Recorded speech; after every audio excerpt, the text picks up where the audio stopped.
from 21st March. The lecture will be Bone and Soft Tissue Pathology on Approach to Bone Tumors by Dr. Mukhtar Amadwar. So please stay tuned. Thank you. Yeah, thank you, Bonita. So, I welcome you all for this yet another slide seminar of OTP PGP, our PGP. Let me share my screen.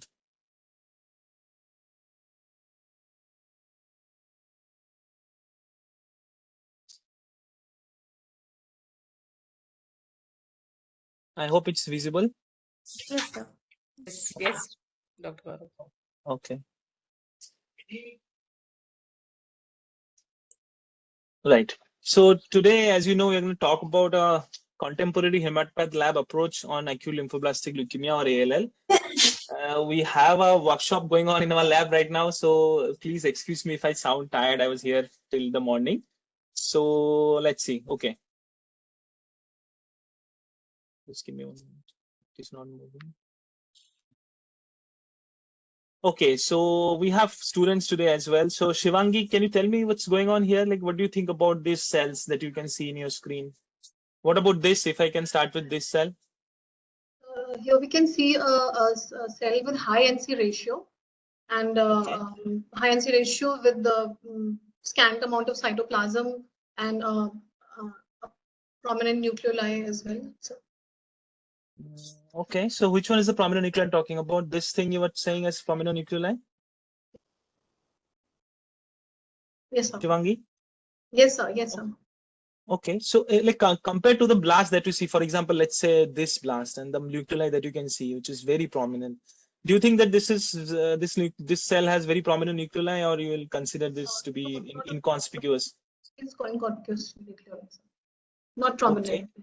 Okay. What about this? What do you think about these cells?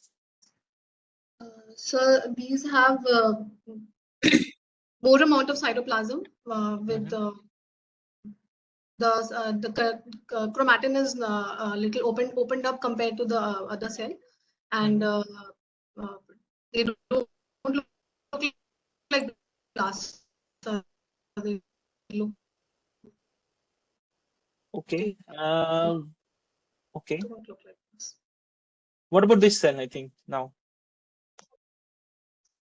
So these have similarly high NC ratio. The cytoplasmic extension also looks like and with minimal scan cytoplasm, giving an appearance of hand mirror cell specific. That's correct. Cells. That's correct. So this is the kind of cell we usually describe as hand mirror. So it's just a descriptional term, nothing more than that. What do you think about these two cells? Maybe I can ask Sonam now. Sonam, what do you think about these two? So these are blast cells. Different cases. You can, yeah, okay. These have vacuolation in cytoplasm, and basophilic cytoplasm is there, and high NC ratio, and it could be L3 type of ALL picture. That's very good, very good. And what about this case? What do you think? This is the peripheral blood. So what do you think about these predominant cells like this? These are erythrocyte precursors, maybe. Why do you say they're erythrocyte precursors? Anyone else think differently? What do you think, Sonam? Sir. I was asking you only. So what do you think, Soumya, about these cells? First, tell me, do they look like erythrocytic lineage, or do they look like lymphocytic lineage? So lymphocytic lineage. Okay, so yes, I agree with you. You know, for erythroid, like we had basic morphology classes. So in that, what will happen is you will have a very dense nucleoli usually, and the cytoplasmic color will start mirroring those of mature RBC. So if these are actually your erythroid cells, so they are very immature then, right? Because the cytoplasm is very less. So if that is true, then you should have a much more opened up chromatin. So this doesn't look like erythroid cell to me. This look lymphoid cell. So then if it's a lymphoid cell, okay, so now now that we have discussed all these 6, images, so which of them you think are lymphoblast? Which of them you think are normal? Which of them you think could be myeloblast? Shivangi, and which could be mature lymphocyte? All of them look blast to you, Shivangi? All these 6 pictures? No, sir. So the last picture shows normal lymphocytes. Right. By So yes, sir. correct. So the let's not missing make one is normal versus abnormal distinction yet. So this looks like mature lymphocyte. That's what you mean to say, right? yes. Sir. Yeah. And the rest all five looks blast to you? This so this the one above the maybe the last of the first row looks a bit like maybe hematogones giving This guys you're thinking? This cells? yes, sir. They don't look Okay. like Okay. And what about these two? Like, do they look lymphoblast or they look more myeloblast to you, these two cells? And if, sorry? lymphoblasts. They look like lymphoblasts. Okay. So yeah, you are actually right. So in this case, all these five pictures, there is one case with hematogones I'm not really revealing yet. We will see later on. But these are no myeloid blast is seen in this picture. So, sometimes lymphoblast can have vacuolations. Sometimes they can have much more cytoplasm, much more prominent nuclei, which are usually features that we typically, associate with myeloblast. So, but that not necessarily means it will only be a myeloblast. Lymphoblast can have that kind of morphology, right? So, what about these three images? You want to make any comment? I think we have not asked Yogita. Yogita, what do you think? These three cases, what do you think Uh, they are? So picture number 1 shows Yes. so leukoerythroblastic picture Mhm. showing immature WBCs and nucleated RBCs. This is a marrow. Why do you say So leukoerythroblastic? This is sorry, a sir, marrow. Yeah. normoblast. Okay. And do you see any blast cells? What about this? So these are lymphoblasts, sir. Okay. And what about these two cells? So normoblasts. Right. So now I think Sonam said erythroid, right? So can you see the erythroids now, Sonam? So they look completely different, no? Their chromatin is different. They are much more centrally placed. So these are erythroid cells. This cell, like Yogita said, this is a lymphoblast probably. Okay. What about this, Yogita? Sir, this is a picture showing one normoblast and Mhm. many lymphoblast cells. Mm-hmm. And what about this? This is Sir, peripheral blood, let me tell you. yes, sir. Okay, sir. Yeah. So Sir, what do you think about this? these are lymphoblasts, sir. These are lymphoblasts. So do you Yes. want to make any comment on the disease then? So according to you, these two cases will be ALL then, right? Because they are all lymphoblasts, you said. And sir, Isn't it in true? picture number 3, sir, Yeah. according to sir, age criteria, third picture is for CLL, sir. Okay, so I've not given you age criteria yet, Sir, but next okay. slide, mein. Sir, Okay, next okay. slide. Okay, and what about this? What about this? Do you think this is leukemia? What is going on in this? Sir, this is simple leukoerythroblastic picture. Again, this is marrow. So of course you are just looking at normal marrow is what you're saying, right? Yes, sir. Okay. Okay, I think I have to get rid of the laser because it's not moving.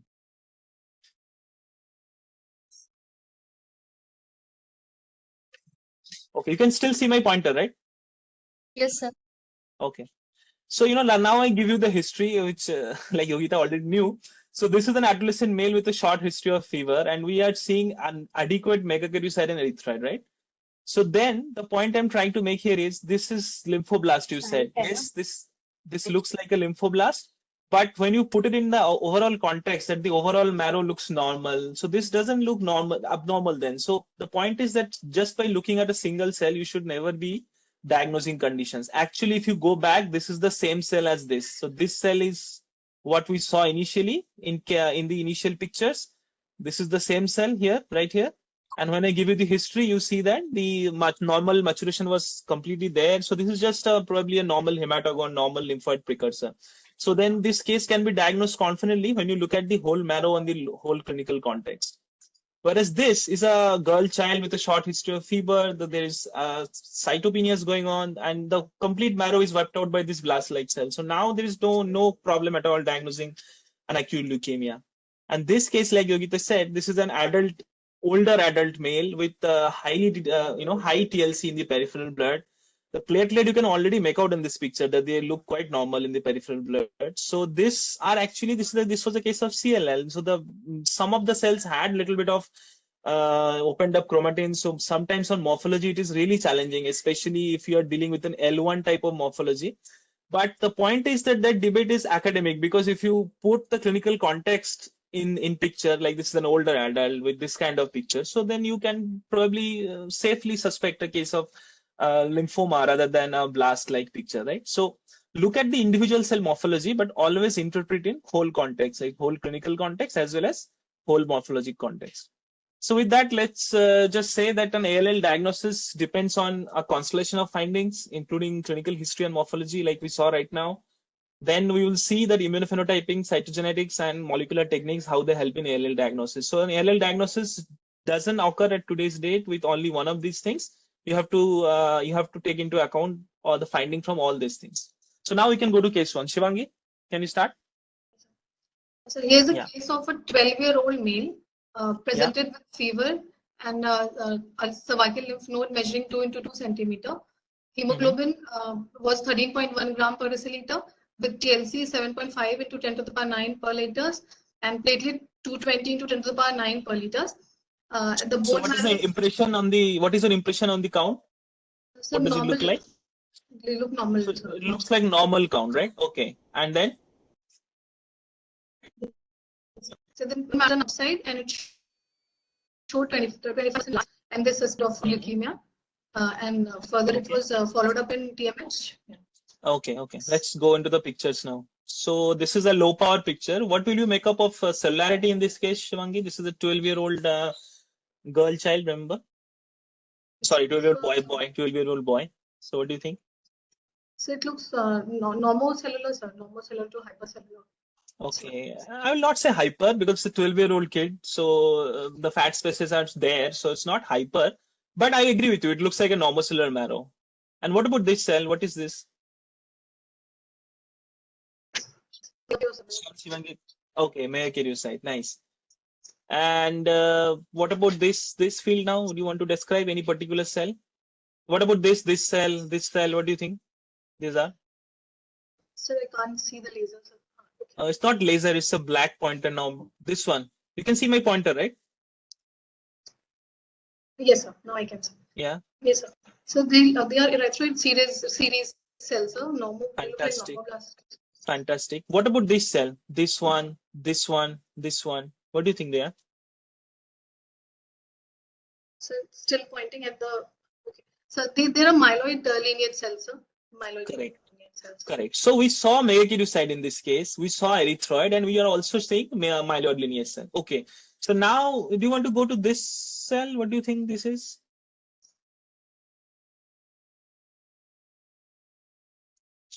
This looks, yes, sir. So this looks like lymphoblast, sir, with the high NC ratio and Some maybe nucleoli as well.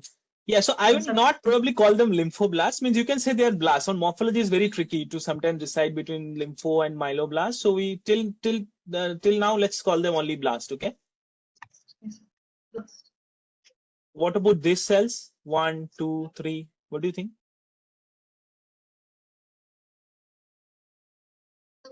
One above. Shivangi, I think I'm losing you in between. Is it only me or her voice is breaking in between? Yes, sir. Our voice is Looks breaking. like a myeloid lineage, but the others are. Sir, am I audible? We lost you in between, Shivangi. So what do you think about Am I these three audible now, cells sir? again? Yes, So much they better. look like lymphoid lineage cells only, so blast. But would you Blast only though. consider them as mature lymphocyte? No, sir. Blast. They look immature, sir. Okay. What about these three cells again? Similar morphology, right? Yes, sir. So high NC ratio, the chromatin is much more opened up as compared to normal lymphocyte. But you are correct when you said that they look lymphoid lineage. Like if you compare with some more maturing lymphoid cell like this, their chromatin seems to be almost similar, right? So they are slightly more opened up, but they looks almost similar. So probably it will be safer to suspect, reasonable to suspect lymphoblast in this. Okay.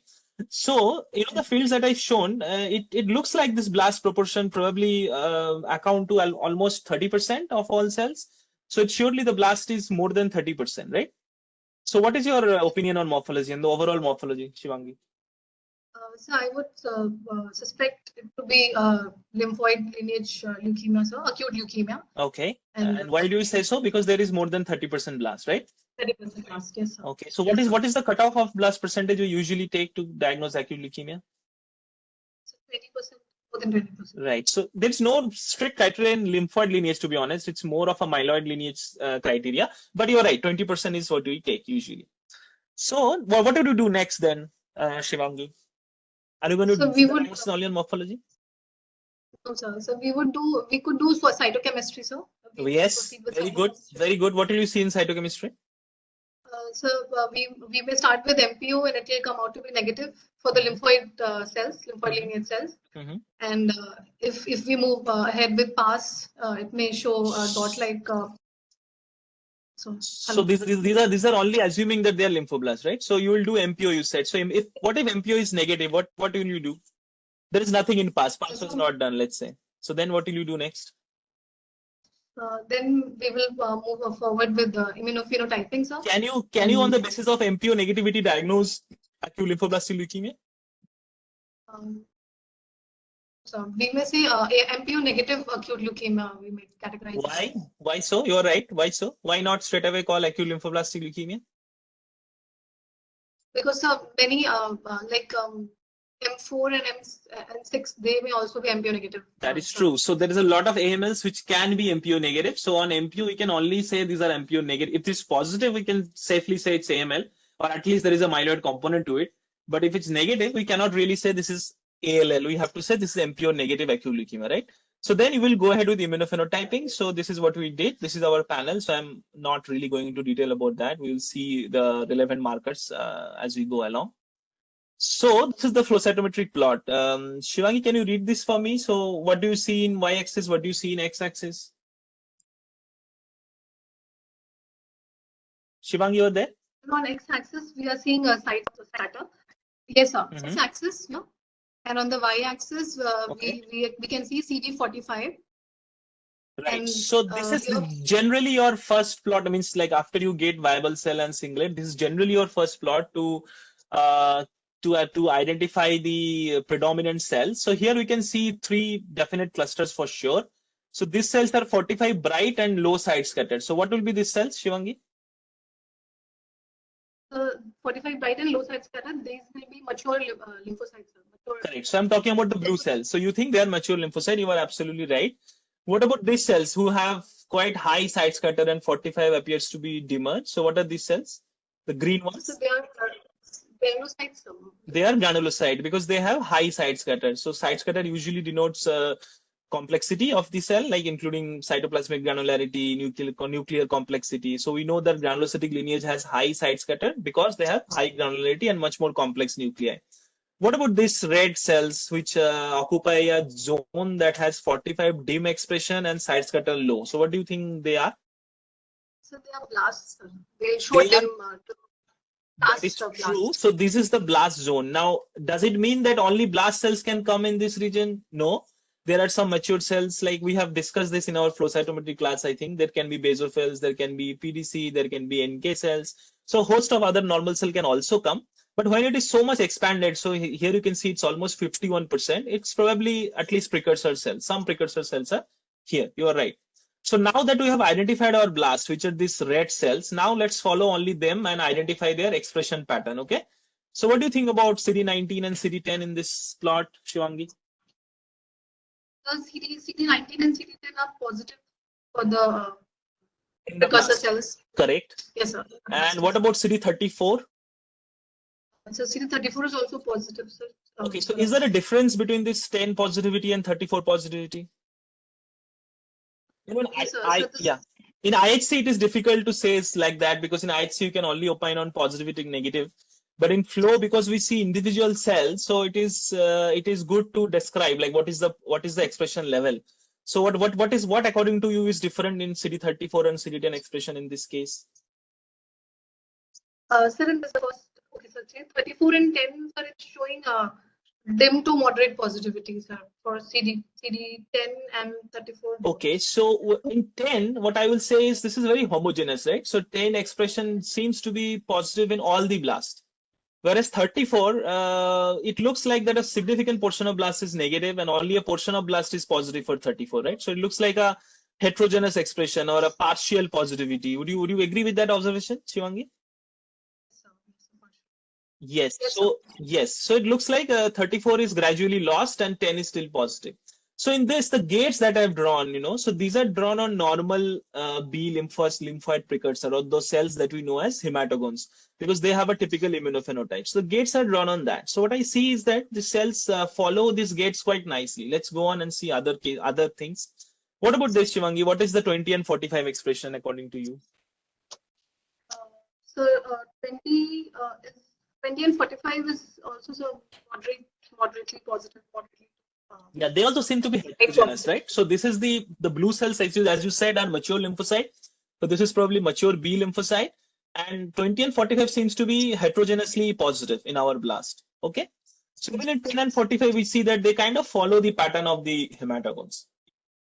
This is again a 10 and 20 plot. We have seen that 10 is homogeneously positive, but 20 is variably positive or heterogeneously positive, right?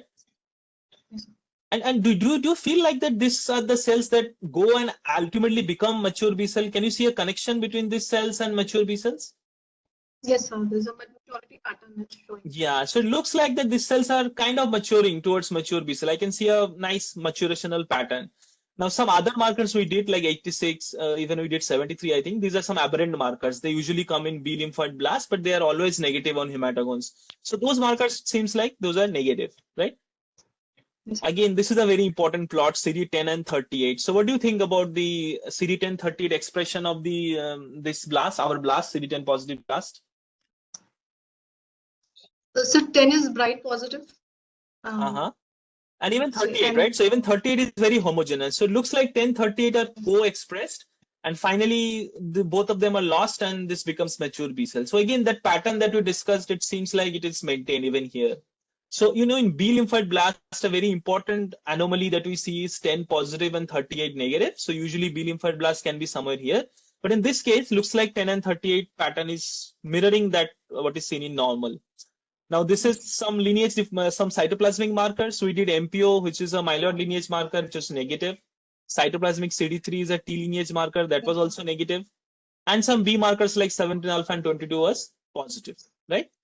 So, so what do you think about the lineage of this blast, Shivangi?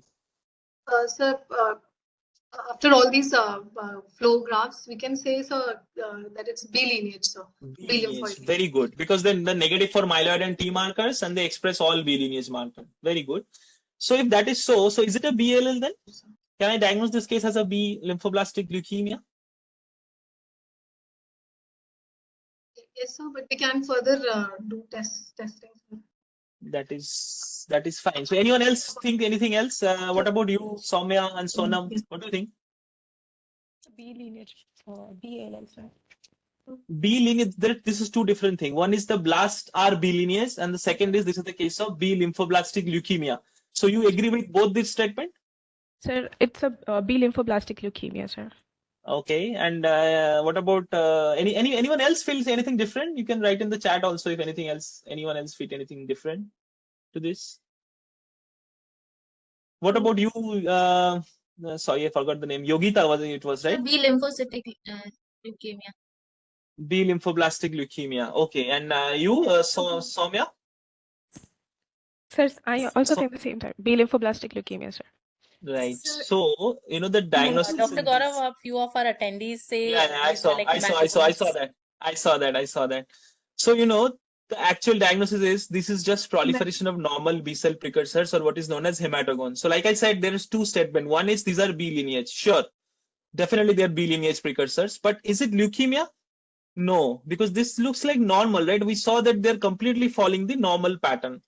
So let's discuss a little bit about the normal maturational pattern, which is extremely important when you are doing flow cytometry, right? I think this is an area which is often under discussed, and we give more importance to blast positivity of this marker and that marker. But it's very important to recognize we can see a very good maturational pattern when you use flow cytometry. So for example, here you can see I have used 6 to 7 markers and created a beautiful maturational pattern. So these are some uncommitted precursors in red. The sky blue is when the first B lineage markers start to appear, and then they become hematogon 1, hematogon 2, finally going up to mature B cells. And if you then chart the expression of normal markers, you can create this kind of maturational map. Okay.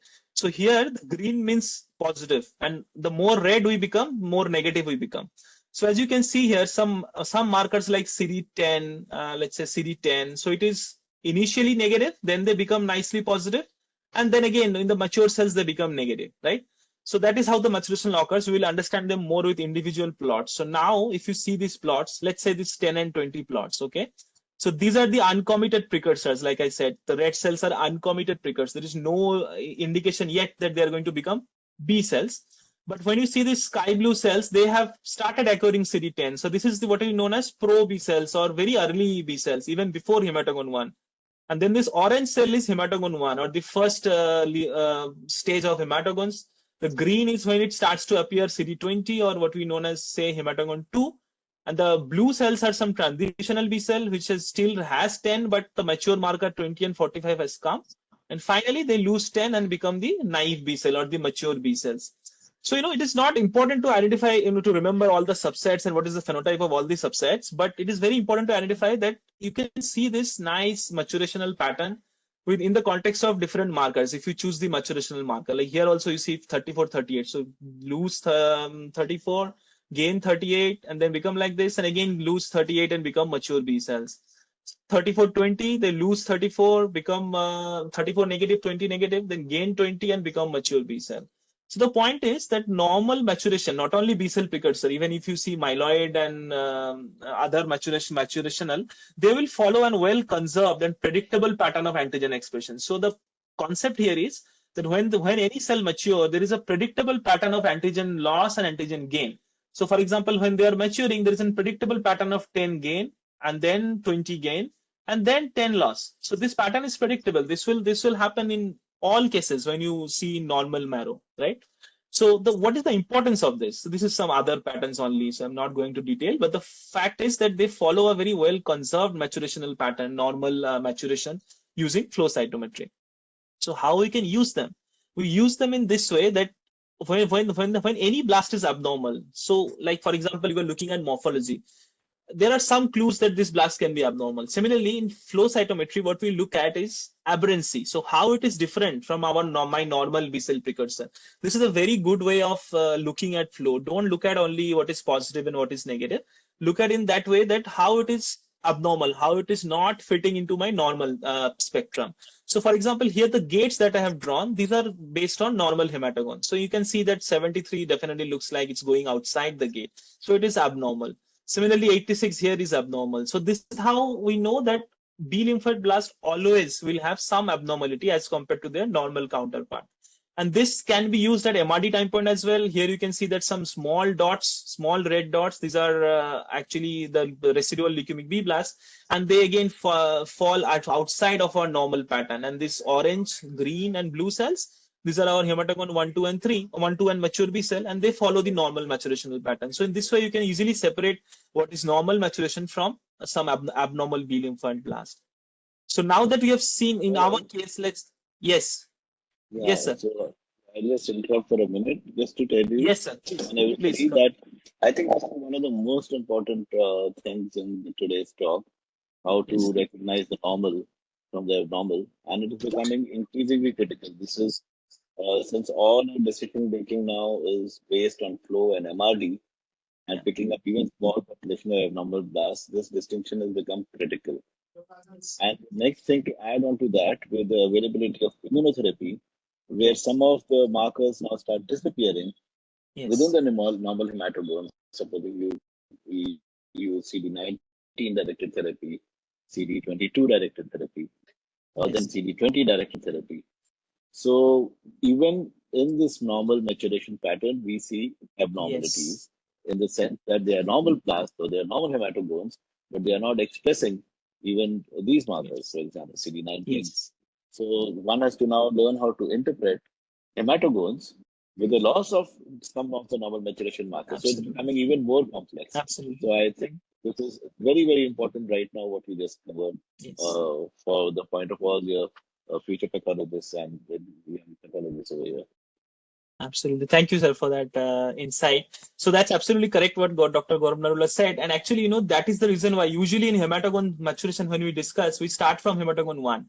But here I deliberately started from uncommitted precursor and this sky blue cells or the pro B cells, which are actually negative for CD19. So their normal CD19 negative precursor is also present in bone marrow. And, in an anti-CD19 therapy setting like CAR-T or blinatumomab, these things can expand and they can look like CD19 negative relapse. So like Dr. Narula said, very important to be aware of the full spectrum of the immunophenotypic maturation for this kind of distinctions.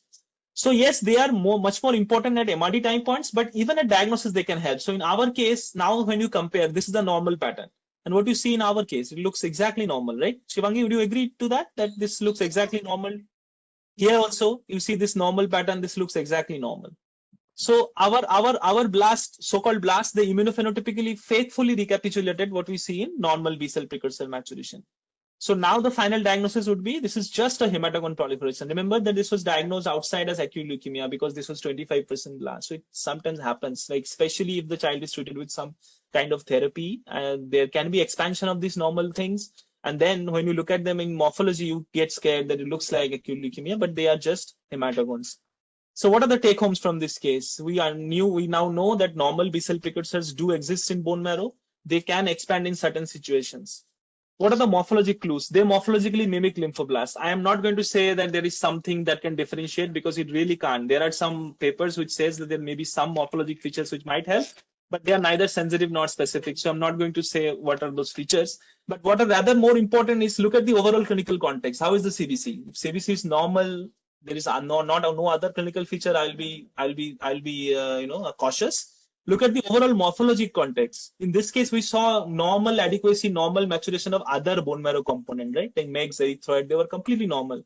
So that is also unusual for an upfront case of acute leukemia. So that also gives you a clue that we might be dealing with a normal process. And then immunophenotyping can reliably distinguish these hematogones from B blast. We know that the normal maturational pattern is very well conserved and they are predictable. So using that, you can find out some abnormality in the abnormal B lymphoid blast and can say they are abnormal. And if they are not there, then they are normal hematogones. So that is the take-home message from this case one. So Shivangi, now do you agree that this is just normal hematogones and not acute leukemia? Yes, sir. Okay, great. I hope all of the people who said this is acute leukemia now are convinced that this is nothing but hematogones. So now let's go to case 2. Soumya, you want to take this? Yes, sir. 4-year-old boy presented with fever and bone pain. Hemoglobin is 7.2 gram per deciliter. TLC is 27.6 into 10 to the power 9 per liter. Platelet are 56 into 10 to the power 9 per liter. Manual differential count done on peripheral blood revealed 75% blast. So what is the impression on this count that has been given? What do you think this is? It is bicytopenia, sir. With Okay, and the TLC is high, isn't it? increased TLC, yes, sir. Yes, and we saw 75% blast as well. Okay, let's look at the morphology. This looks like a dilute marrow, right? So we couldn't see any particle. So again, I deliberately kept that because many times you might see particle case like that. You not necessarily every time you'll see particle, but there are enough cells. So this is something which we'll probably call dilute yet cellular. Yes. Do you want to describe the morphology of the cells that you see? Yes, sir. So these are larger than normal cells with almost round. Larger than normal cell? What do you mean larger than normal promyelocyte? Sir, like the normal cells that they are blast cells, sir. So the normal precursor cells that we have. When you say something is large or small, what is the usual comparison cell that we use? In these cells, like I'm comparing them with the normal lymphoid precursor cells, sir. A small mature lymphocyte, right? So you can also say RBC because the small lymphocyte is almost the size of RBC. So compared to that, it is large. Oh, okay, large, then go ahead. With scan cytoplasm is there, and some of the cells also show 1 to 2 or sometimes 3 inconspicuous nuclei, sir. Okay, so that is the description of one cell, right? So what is the overall context? Like we have seen in the last case how the overall context is so important. So what is the overall context? What about normal erythroid, megakaryocyte, neutrophil? Can you see them?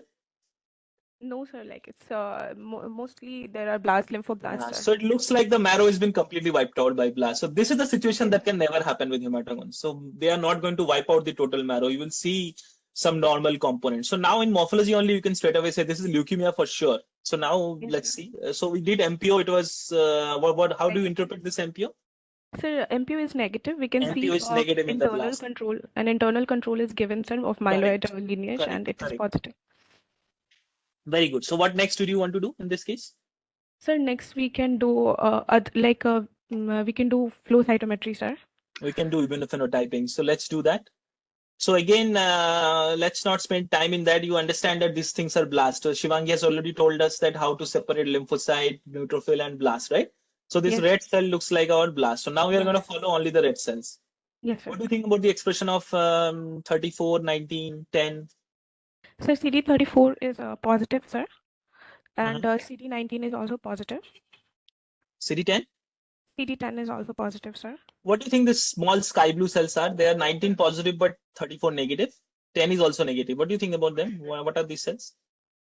Kind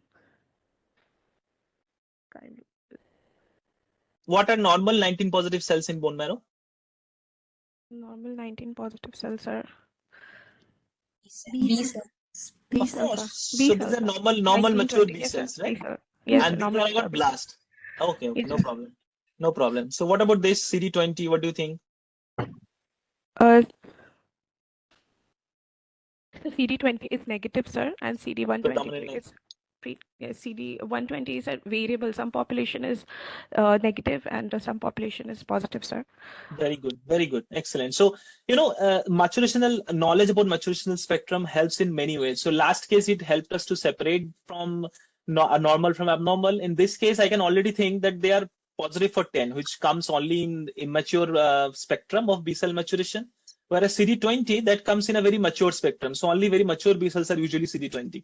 So already I can say they are CD20 negative, they are CD10 positive. So this looks like blast for sure immunophenotypically because they mimic immature B lymphoid blast, right? So what about the myeloid markers like 117, CD13? Negative. What do you think? Sir, 14 negative. sir, myeloid markers are basically negative, sir. Are you sure? What about this?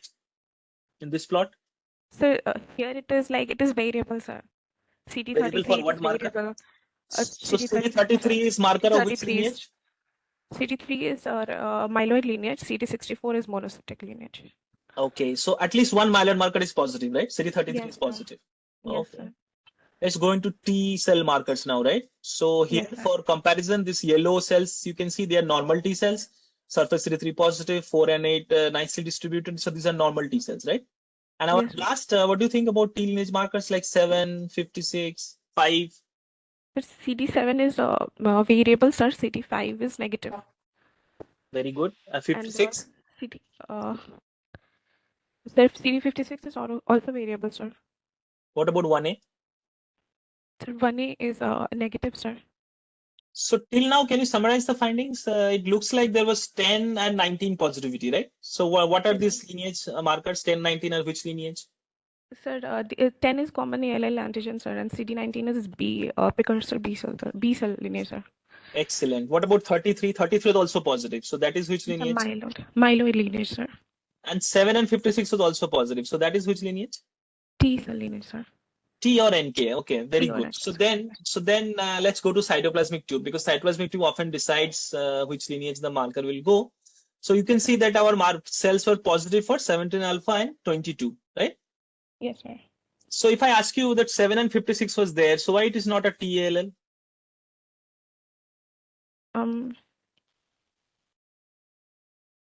First, let's say what is the diagnosis according to you. We have seen all these markers. What is the diagnosis now? This is the last plot. No more plot. What is the diagnosis? Sir, I think it is mixed phenotypic, sir. Oh, you think this is mixed phenotypic? Why do you say so? So B mixed means what? B myeloid, T myeloid? B, T, and myeloid, all three are like markers of all three. All three. So extremely rare. So you think this is B, T myeloid, that holy grail of all leukemias. Okay. So why? Okay. So let's go to the next plot. So anyone else think any different? What do you think, Shivangi, Sonam, and Yogita? And in people in the chat, you can also put your diagnosis. Sir, B 33 is positive myeloid lineage marker. And B cell lineage markers are also positive. So it could be BCR, ABL, BL. Okay, so that will come later. First, tell me what is the diagnosis on immunophenotyping?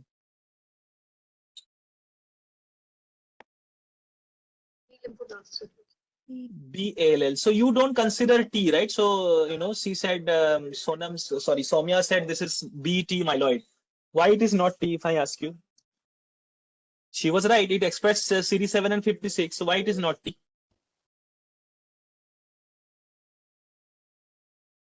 Am I audible? Yes, sir. Yeah. So why it is not T? And why it is not myeloid? 33 was positive, right? So the answer lies in the understanding the concept of sensitivity and specificity, right? So these are two different concepts which comes many times in the field of medicine as well as field of biology. So for diagnosing something which belongs to a particular lineage, we want lineage specific markers because this should be markers which are positive for only that lineage. And that is the things which we call as specific, right? So how do you diagnose lineage? How do you determine lineage? So the answer is this. So this is the recent WHO recommendation. The previous one was almost similar. So for T lineage, there is only one lineage specific marker, and that marker is CD3. CD3. So was this case CD3 positive? No, sir. No, we saw it was negative for both surface and cytoplasmic CD3. So it can't be T lineage because the lineage defining marker or lineage specific marker is CD3, right? Yes, And sir. for MPO, what is the lineage defining marker? Sorry, for myeloid, I give you the answer anyway. So that's MPO, right? So MPO is the myeloid lineage specific marker. And for monocytic, it's a complex thing. We need two of these 5 markers. So which was, in this case, it was only CD33. So this does not then fit the definition of, myeloid lineage assignment, right? And for B lineage, what are our situation? Now for B, the problem is, unlike T and MPO, there is no specific marker because 19 we know is very good for B cell assignment, but 19 can be expressed aberrantly in myeloid, in AMLs with 821, in TLLs. So we cannot take one marker to determine the B cell lineage. So how to go about it? So what WHO says, if CD19 is strong, what is meant by strong? So it is as good as normal B cell. If you see CD19 as good as normal B cell, we need one or more marker of these 3, which are 10, 22, and 17 alpha. And if CD19 is dimmer, then we need 2 of these markers. So now when we have looked at this, can now Soumya tell me what is the diagnosis of this case? B lymphoblastic That is leukemia. correct. B lymphoblastic leukemia because it expressed all 4 markers, right? Whereas they didn't express the T and myeloid lineage markers. So this is the case of BALL. So what else would you do now? What are the next things you will do in a case of diagnosed BALL?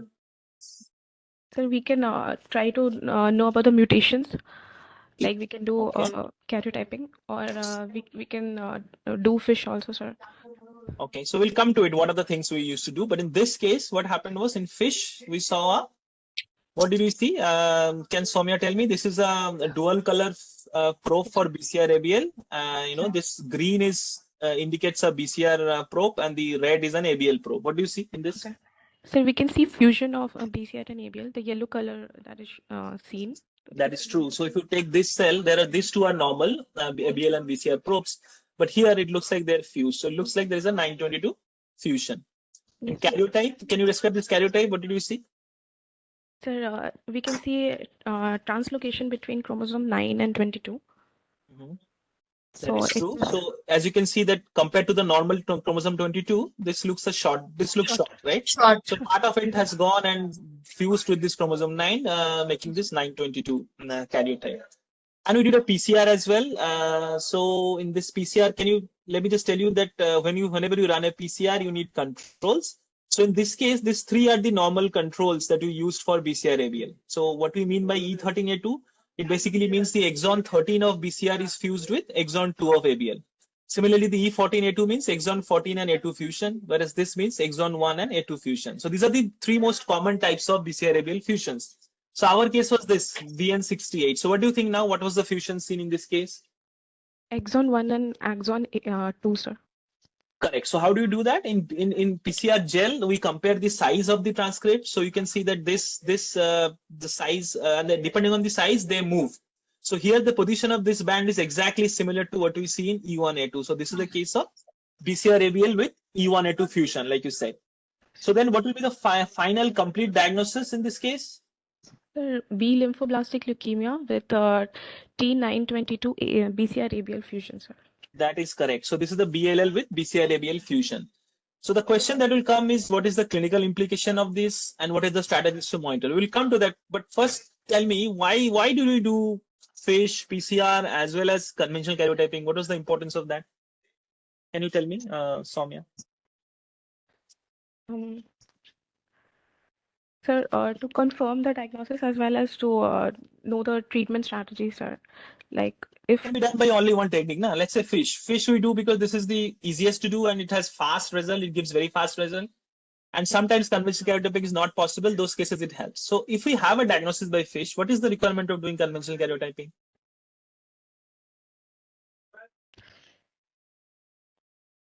So, in these cases, sometimes there can be additional findings and they may indicate inferior prognosis. Now, this data mostly come from adult BLLs, but things like a additional PH chromosome or monosomy 7. So, additional abnormality are important to document because they may indicate inferior prognosis. And also, when you do a baseline karyotyping, you document that there is only BCR-ABL. Only then you can say later on that, some additional abnormality has come, a clonal evolution has happened.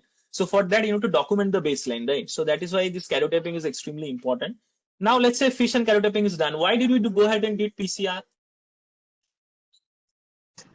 So the answer to that is we identified the exact transcript. Like we said, this is E1A2. This is not E14 or E13A2. And how it will help me? It will help me to monitor this transcript level using PCR. So if you do not know what was there in the baseline, how will you monitor this case, right? So for monitoring, PCR is going to be the strategy. And then we will use this information that this had a E1A2 transcript. So this is a different type of transcript. I'm not going into this. This is slightly complicated, but E1A2 is the most common transcript that we see in BLL, almost 70% of the cases. Okay, so what is the therapy? You said this will give us some therapeutic help. So how it will help? like sir, BCR-ABL, sir, it codes for tyrosine kinase. So we That can is give true. tyrosine kinase inhibitors in that patient. Yes. So the outcome of BCR-ABL BLLs, which were thought to be poor prognosis BLL, they have improved a lot by addition of TKI. In fact, in adult setting, the outcome of BLL with BCR-ABL is now started to surpass those of BCR-ABL negative BLL. So that means the addition of TKI has really helped, in these situations. There's some data that I think European data that was published which showed that imatinib definitely helped in improving the event-free and overall survival in these cases of BLL with BCR-ABL1. So that is a direct therapeutic implication of detecting this translocation. So what else? What else can it help in? What about monitoring? How will you monitor this case? So the two things we'll use is we can use flow cytometry, which can be used to detect to do monitoring in all BLLs, or we can do real-time quantitative PCR because we now know what is the transcript level of BCR-ABL1. We know that it is E1A2 transcript, right? And is it important? Yes, it is absolutely important. Like this was a recent meta-analysis that was published where they took 27 studies which had almost 3,200, more than 3,200 patients, and they found out that MRD positivity was associated with an inferior event-free as well as inferior overall survival. And this clinical implication of MRD positivity remained to be true irrespective of the age group, the timing of the MRD, and the MRD cutoff level used. So MRD is a very important prognostic parameter in these cases, and it can be done using real-time quantitative PCR as well as flow cytometry. So can we further help as pathologists in these cases in therapeutic therapy selection? The answer is yes, because these cases which have BCR-ABL mutation, they're prone to develop ABL kinase domain mutation.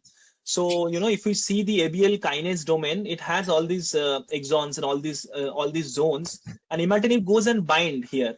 So if there is a mutation in these areas, it is possible that they will bind less to imatinib, and the response to imatinib will start to fall. So there are mutations that we now know which are resistant to imatinib, some mutations are resistant to nilotinib, some are resistant to dasatinib. So there are a host of mutations that is known which has implications that they are going to be resistant to a particular TKI.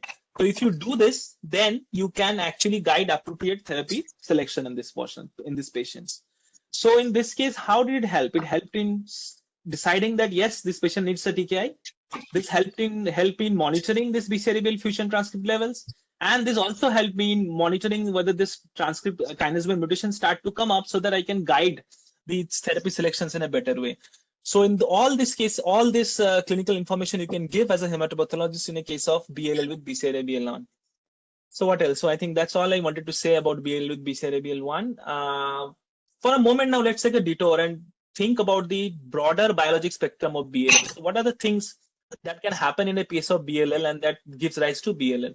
So, this is the picture will come again and again in this talk. So this was data from COG, which they showed in close to 2,000 children with BLL. They did copy number analysis, gene expression, a lot of host of stuff, molecular stuff.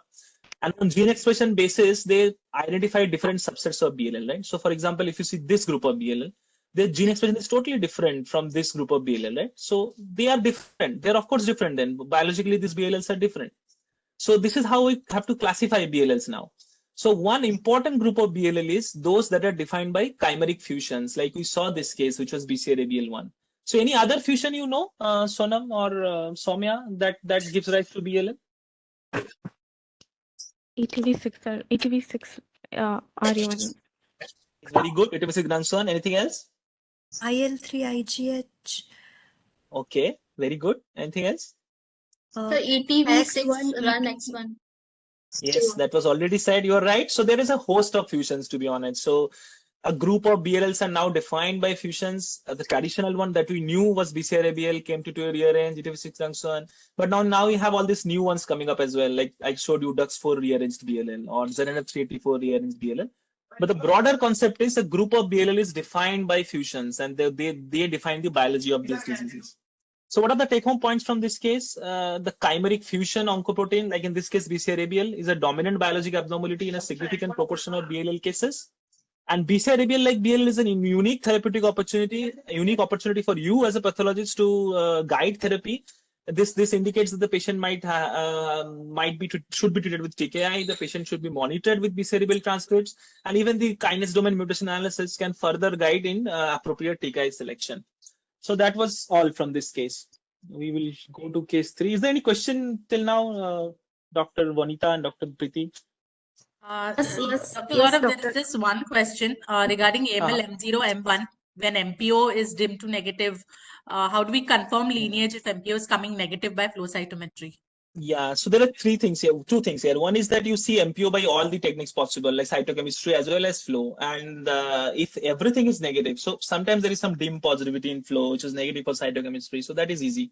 But if everything is negative, then you have to, of course, take into account other markers, like B and T markers are not there. B and T lineage definition markers are not being fulfilled, and all other Myeloid markers are present. So this cases you can diagnose as M0.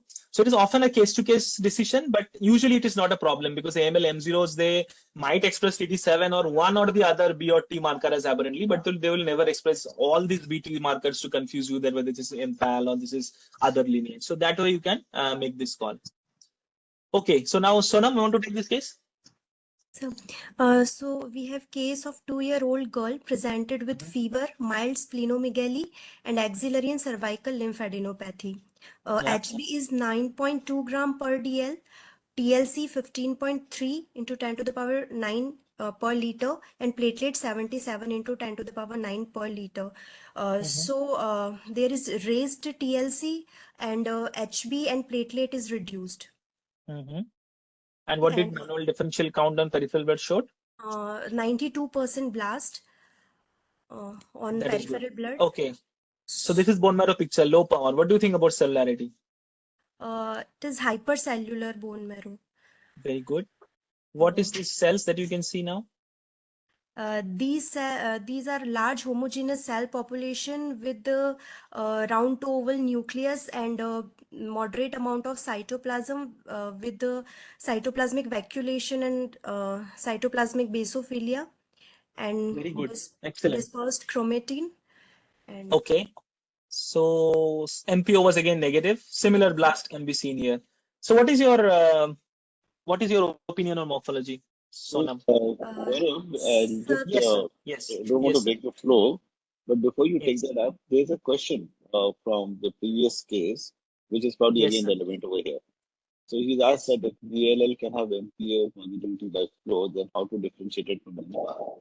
Yeah, so this is also AML M0 and M1 are low on MPO, and how do you confirm? So I guess it could get clubbed with this case, but like Yes. probably best to address it right now. Yeah. Yeah. So we took that AML M0 M1 question, sir. For BLL with Yeah, that one we MPO. took. That one we took, but Yeah. the next one. Yeah.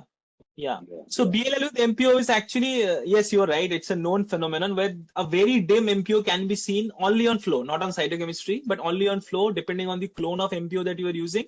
Very low MPO can be seen in otherwise BLL. So in this cases, the dictum is that you see other markers if there is no other myeloid aberrant marker being positive, and the expression of MPO is very dim. So this is again very rare. Like in our hand, we have not seen this kind of cases. Very, very rare. So maybe less than 0.1% or something like that. But in WHO, I know why the question has come, because in WHO, it has been mentioned that a very weak MPO, even if it is seen in BLL blast, in the absence of other myeloid markers, you should not level this as B myeloid impact. So that is how you have to approach that Maybe thing. You have you'd to like see. to cover, yeah, Gaurav, so would you also like to cover how much MPO expression do you take as significant when you call it Yes. that this is MPO positive? Maybe we should Yes. finish that also right now only. Yes, yes, that's a good idea, sir. So that I think the guideline is in morphology, it is should be more than 3% blast on cytochemistry. Should be MPO positive to call it MPO. On flow, actually, there's been some debate on what you should take. Like in a otherwise normal case, any MPO I will probably take. But what is the guideline is I think 10%. So 10% of the blast should be MPO positive if it's a cytoplasmic marker to call it MPO positive. So that guideline is also there. But you have to take everything in context. Like you see other myeloid markers, you see other B lineage markers, and then only you decide like what you are going to call. Sometimes it can be challenging. Like there are some cases which are difficult, but usually if you follow this approach, 99% cases you will be able to diagnose easily on flow cytometry. So I think it's very important here to highlight that it is as an isolated marker, they are thresholds below which we should not consider it Positive. positive. Absolutely, sir. Absolutely. But when it is in combination with other Yes. markers, then any positivity in combination with other markers becomes important. I think that's a key thing to Yes, take away. absolutely, sir. Thank you so much for that. So now on this morphology, Sonam, what are the differentials? What is your opinion? What is the diagnosis? Sir, on the basis of morphology, we can say it is acute lymphoblastic leukemia case, L3 type. L3 type, but L3 type, by definition, L3 type is that which mimics a blastoid lymphoma, right? Like a Burkitt, things like that. So why it is not a Burkitt? Why did you say it is straight away an acute lymphoblastic leukemia? Sir, on morphology, we cannot differentiate between Burkitt's and Burkitt and ALL. Okay. On the basis of flow cytometry, we can So, differentiate them. again, this is probably not completely true. There is some clue, like for example, in Burkitt, the cells will be absolutely homogeneous. So here the size variation that we see, like for example, something smaller, something bigger, that is usually unusual in BLL. But you're right, this is very confusing. Morphologically, I will probably just label it as high-grade blastoid hematolympha neoplasm, and I will go in flow. So how will flow help in this? You said that flow will help. How it will help? So in initial cases, our differential was hematogon versus B blast. Now our differential is B blast versus a mature B-cell lymphoma like Burkitt. So how do you differentiate that? Sir, on flow cytometry, we can differentiate them on the basis of markers mature B cell neoplasm show bright positivity for CD45 and kappa and lambda light chain. Excellent. So this 45 and surface immunoglobulin, they are acquired very late in maturation. So they should be present only in mature B-cell lymphomas, not in precursor B-cell ALLs, right? That's what you said, right? Yes, sir. And what about markers that are expressed only in precursor and not seen in mature lymphomas? Can you name some of these markers? CD34, TDT. Excellent. You're absolutely right. So this is the common strategy that you will take. So again, now can you see how the knowledge of maturation helps you? So in the previous case, it helped us in differentiating normal versus abnormal, but now it will help me differentiate what is precursor versus what is mature, right? So you said, for example, 20, like you correctly said, 20 is gained at a later stage. So if it is 20 bright, I will think about lymphoma. I will not think about ALLs. I will not think about precursor cells. Similarly, 34, it is positive only in precursor stage, right? Then it becomes mature, it gains 20 and 45. So if it's 34 positive, I'm sure this is BALL and this is not a mature B-cell lymphoma like Burkitt. So the point again I want to hammer is that be aware of the maturational patterns on flow, on immunophenotyping, how these different antigens are expressed and gained and lost at different stages, because that is going to help you in many situations in hematopathology. So okay, let's come to the flow now. Again, the blast, you can see they're getting here in red. Here the lymphocyte, I'm sorry for the color variation, they're getting in light gray in this, not blue. Okay. So what do you think about this phenotype, Sonam? Can you describe the phenotype for me? First graph, CD19 positive and CD22 positive. What about these cells which are bright for 2019? What do you think they are? Can you see my arrow, right? These cells? So these are lymphocytes. Normal B cells, very good. And the blast are here, right? So Yes, again, sir. what about CD10? Is CD10 positive or negative? CD10 is positive. What about CD34? CD34 is also positive, sir. So now what is your diagnosis? Is it Burkitt or is it BLL? So it is BLL. Yes, because like you said, the immature marker is positive, such as CD34, that is positive, right? And what about 45, which is the mature marker? Completely negative. So you said about 20, 45 kappa lambda. So 45 is completely negative, so again indicates a precursor process. A lymphoma will not have this 45. A lymphoma will have 45 as good as normal lymphocyte. So already in flow, very easily we have differentiated our problem on morphology, and we know this is ALL. Okay. Let's skip this plot for now. This is the same thing only. I'm just showing that they are positive for different B lineage markers. They are negative for T lineage markers. They're negative for MPO. So what is your diagnosis now? So BLL. BLL. Again, why it is not TLL? Because CD3 is negative. Why it is not AML? Because MPO is negative. So this is a case of BLL. So now the question to you is, what are the further investigations that you will do, and what is the requirement of doing further investigations? So like we identified BCR-ABL in last case. So let's say if it is BCR-ABL negative, is there anything else we need to do, and why do we need to do if we need to do something? So because there are so many genetic abnormalities in BLL. What is the requirement of identifying genetic abnormalities? Like, why does a patient care if a child has BLL? Why does he or she or her or his parents care about the diagnosis of the genomics?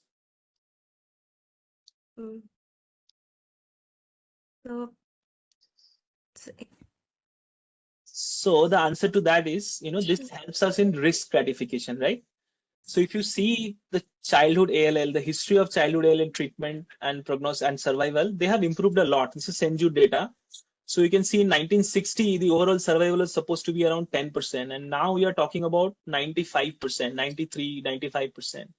So this improvement has happened for many reasons, but one of the very important reasons is we now use what is known as risk stratified therapy. So we risk stratify the patients based on some findings, and based on that, the treatment therapy is decided. This is actually our own data, Dr. Gaurav Narula's data. I got this slide from him. So we have recently presented this in this abstract in a meeting. So here also you can see that even in our setting, the good risk BLL, the standard risk BLL, the 3-year overall survival is 94%. So that's as high as 94%, even in India, even in our center. So how this has happened? This has happened only because we have been able to risk stratify better as we went on. So there are some criteria, different protocol uses almost similar risk stratification criteria. So there are some which are clinical, such as WBC count, age, all those things are there. But there are some features that are usually based on genomics as well, like trisomy. But there is hypodiploidy or not, there is BCR-ABL or not, there are KMT2A rearrangement or not. So these things are required for risk stratification. So for this kind of protocol risk stratified therapy, what are the absolute essentials? So these are absolute essentials. If you see here, the FISH and PCR for BCR-ABL, KMT2A rearrangement, ET-basic Rangsuan, and then ploidy determination, which can be done in many techniques, as we see in this case. But the point is that ploidy determination and some genomics are essential to determine, because they are going to help in risk stratification, and that is going to decide therapy. So that's very important to be aware of this, like what your calling of what is going to impact in which way. So that is very important to be aware as a hematopathologist. So in this case, we identified many techniques. So this is again a little bit technical. I will probably not talk too much about it. So we used flow cytometry to identify that this was a case of hyperdiploid BLL. You can do that using flow cytometry. There is a dye called effect cycle or other DNA binding dye. So the concept is very simple. This dye goes and binds on DNA of cell. So the amount of dye binding will depend on the amount of DNA, the content of DNA in this cell. And we know that hyperdiploid BLL, they have higher number of chromosomes, they will have higher DNA content, so their dye binding will also be more. So if I compare with a normal lymphocyte, the dye binding will be more. So based on that, I can say this is a hyperdiploid BLL, right? So this is again some fish. Do you want to describe this, Sonam? What is this? This is chromosome 4. This is chromosome 10. What do you see here? Sir, this picture shows trisomy of chromosome 4 and chromosome 10. Very good. So these are centromeric probe. They clearly show 3 copies of this chromosome in each cell. So this looks like a hyperdiploid again, like by fish as well. This is okay. So we did NGS, and now I want to tell you that even the SNP array or NGS based analysis can be used for copy number analysis. Here you can see that based on the pattern of all the chromosomes, we can decide a median and then say that these chromosomes are all increased, right? So you can see this, all this marked by orange, 1, 4, 6, 10. I think this is 16 probably, 17, 18, 21, X. So all of them are increased. So this clearly looks like a case of hyperdiploid BLL, right? So what will be the final complete diagnosis in this case, Sonam? So, sir, BLL with the hyperdiploidy. Yes, so the definition is BLL with high hyperdiploidy. That is how this group is characterized. And again, how they are diagnosed, you should have 51 to 65 chromosomes to call something as high hyperdiploidy. These are the usual suspect with the chromosome that usually gets trisomy. This is a very important subset of BLL as it accounts for one of the most commonest abnormality in childhood BLL. At least it becomes less common when as the patient ages. And this is a good prognosis BLL, right? This has been shown in many data. This was the UK ALL data, and it's clearly showed that the 10-year relapse rate, event-free survival, overall survival was much better if the patient had high hyperdiploidy. So this is the importance of diagnosing BLL with high hyperdiploidy. Now, if I just for a second come back to the plot that I said, I will come back again and again in this case. Again, this is BLL with heterogeneous genomics like we saw. So we defined a group which is determined by chimeric fusion last time, right? Like including BCR-ABL, including all these other fusions. Now we know that there is another group of BLL, very important group of BLL, that is defined by recurrent chromosomal gains and losses. So we saw hyperdiploidy in our case. Some other examples that can be thought of is, of course, hypodiploidy. If there is something else called as hyperdiploidy, there will be something known as hypodiploidy as well. I will go to this. So this is the hypodiploid case. As you can see that here these chromosomes have all lost, right? So in last case we saw the gain of chromosome. Now you're seeing loss of chromosome. Chromosome 3, chromosome 4, 17, 12, 13, 14, all are lost. So this is definitely a case of hypodiploidy. What is the importance of hypodiploid BLL, Sonam? How do they behave? So it has worse prognosis. Very good. So they usually behave worse. They have inferior outcome, and they very typically associated with the TP53 mutation. In this case, we saw a TP53 mutation as well. And now the emerging data seem to indicate that some of this TP53 could actually be a germline hit. So we should probably screen them for germline TP53. Another example is intrachromosomal amplification of 21. That is again a structural aberration. So now we know that there are at least three type groups of BLL that are defined by recurrent chromosomal gains and losses, like BLL with high hyperdiploidy, BLL with hypodiploidy, and BLL with intrachromosomal amplification of 21. So what are the take home in this case? So on morphology, we saw that we now know that the awareness of normal maturational pattern is the key in differentiating B lymphoblast versus mature blastoid-looking lymphoma, right? Like Burkitt. We easily differentiated using flow cytometry that this is BLL. This is not a case of Burkitt. And risk stratification is absolutely essential for a newly diagnosed BLL. We do BCR-ABL, KMT2A, ProID status, MRD evaluation. All these are absolutely essential. And BLL with recurrent chromosomal gains and losses is one of the most common subset of pediatric BLL. And the technique to determine could be flow cytometric ProID, could be FISH or karyotyping, and also could be an NGS-based or SNP array-based copy number analysis. So all these techniques can be used to determine the ProID status or the chromosomal gains and losses. So I think that's all for now that I want to talk about this. So we'll go to Dr. Gaurav, if I may just come in, just one question here. Yes. In this case on morphology, when there was cytoplasmic maculation, there's a question, how do we report this case out on morphology? Should we call it acute leukemia? Should we call it as a lymphoma? Yeah, I like to just report them as blastic hematolympha neoplasm. That's it, I will probably say, because it's a morphologic call. I mean, they look like blast for sure. So this is the blastoid neoplasm for sure. Now, it is impossible to completely rule out a blastoid looking lymphoma like Burkitt, or even blastoid mantle sometimes, or for an adult patient, the blastoid looking DLBL. That is very difficult. So immunophenotyping will have to be done. On morphology, I will probably just sign out as blastic hematolymphoma neoplasm and then advise immunophenotyping in this case. Okay, and just one more quick one. How do we always have to subclassify BLL as pre, pro, or mature by flow cytometry, or can we? No, not at all, not at all. That's why I've been not doing that till now, right? So that's not required now, because we know that there's two things. One is that some of them are associated with underlying genomics. So now we know, for example, people used to say that pro BLLs, that is 10 negative BLLs, have a worse prognosis. But now we know that this is because it is associated with MLL rearrangement or KMT2 rearrangement. That is why the prognosis is defined, the biology is defined by the genomics rather than the immunophenotype. So it's not specific or sensitive to immunophenotypically classify and then say they're associated with prognosis. So that's why we don't use it anymore. Even WHO do not really recommend that anymore. So you can just call them as BL, and that's it on immunophenotyping. Yes. And as Yes, permission to treat also, we are no longer interested morphological and suggestive impressions of pro or pre, because all we are interested is in lineage, one, two, or more, and which one of those, and the genetics, and the now increasingly also the molecular profile. So for the flow, we expect the lineage and sometimes maybe some of the markers which are becoming increasingly important as we further and further stratify. So Gaurav was able to show you how risk stratification has changed and improved the management of leukemia even in our own country. We are approaching, at least in some cases, Western figures. But so that's the so we need so it is now a complex algorithm of clinical flow, genetics, and response, which is basically assessed by MRD. All these factors now help us to stratify and classify leukemia. And each one is now a step in the total algorithm.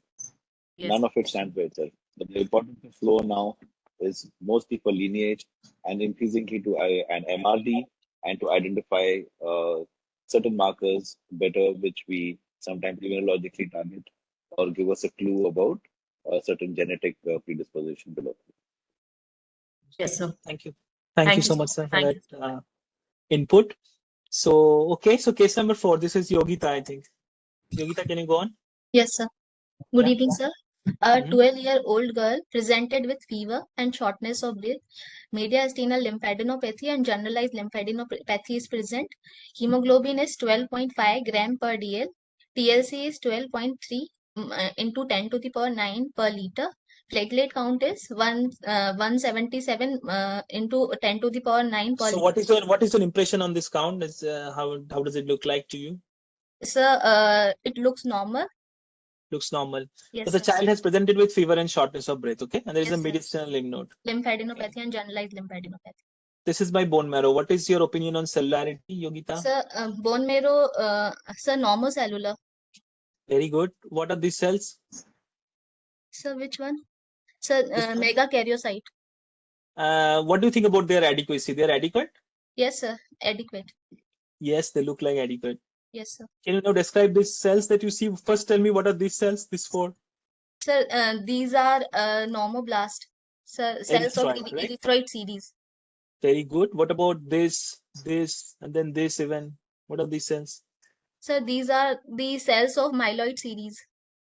Okay, so what is your opinion about the maturation and adequacy of erythroid and myeloid series? Are they Sir, okay? Are they looking? Sir, maybe reversal of myeloid versus erythroid series, sir. Okay, maybe, but at least they are normal, you will say, right? They're Yes. adequate, isn't it? Yes, sir. Okay, so now describe these cells for me. This 1, 2, 3, 4, 5, 6. What about these cells? Sir, these are the blast showing prominent large nucleoli and hyperchromatic nuclei. Okay, what about these Scan, cells? This guy? sir, The which one? cytoplasmic projection. Can you see the Sir, cytoplasmic these are the projection? hand mirror variant showing cytoplasmic protrusions. Okay, so similar looking blast, right? Here also you can see these cells. These are the cells. Yes, Another sir. hand mirror I can see, right? Yes, sir. So what is your opinion on morphology? And again, we did MPO, that was negative. Okay, so Yes, MPO sir. was again negative. MPO So what is is your opinion on morphology, Yogita? Sir, according sir, maybe MPO is negative, so lymphoblastic blood picture. Okay, so you are willing to call it ALL completely, right? So Yes, like sir. for the first case we saw that adequate megakaryocyte, neutrophil, and erythroid usually indicates a normal marrow. So would you consider the possibility these are hematogones, or you will call them acute leukemia straight away? Sir, acute leukemia. Why? Sir, What is the difference between the first case and this case? sir, mediastinal involvement is present. Very Sir, good.